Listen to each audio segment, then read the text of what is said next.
Long ago, before the world spun at its hurried pace, the land of the Zulu was a vast expanse of rolling grasslands and high mountains.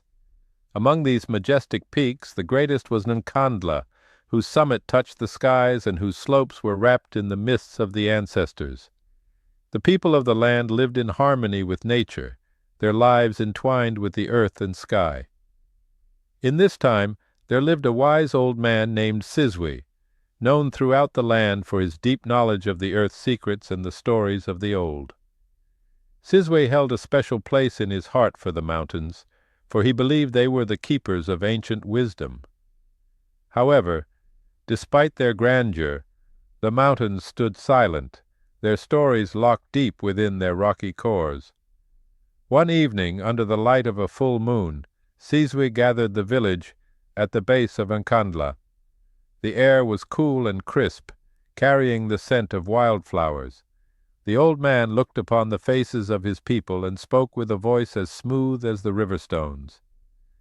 "Tonight," Sizwe began, "we shall teach the mountains to sing. For too long have they watched over us in silence. It is time they joined in our joys, our sorrows, and our stories." Intrigued and inspired, the villagers agreed. They brought forth their drums, flutes, and homemade instruments, their hearts beating with excitement.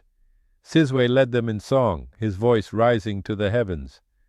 The people sang of love and loss, of droughts endured and battles won, of the laughter of their children and the wisdom of their elders. The music floated up the slopes of Nkandla, seeping into the cracks and crevices of the mountain. All through the night they sang, their voices united in hope and harmony. As the first light of dawn painted the world in hues of orange and pink, a deep rumble shook the earth. Fearful, the villagers ceased their singing, but Sizwe urged them to continue. The mountain, he explained, was not angry, but was learning to join in their song. Encouraged, the villagers sang more passionately than before. As they did, a sound unlike any other echoed through the valleys and over the plains. It was the mountain that was singing, a deep, melodic hum that resonated with the songs of the villagers. It was as if Nkandla itself was alive, its song a harmony of wind and stone, ancient and powerful. From that day forth, whenever the wind swept across the high peaks of the Zulu land, it carried with it a melody. The mountains had learned to sing, their songs a constant reminder of the night when humans and nature had spoken in one voice.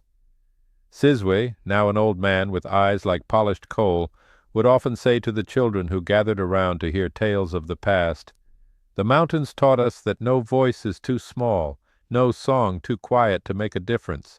When we share our stories and our hearts, the world listens." And so, the life lesson that endured in the hearts of all who knew this tale was simple yet profound.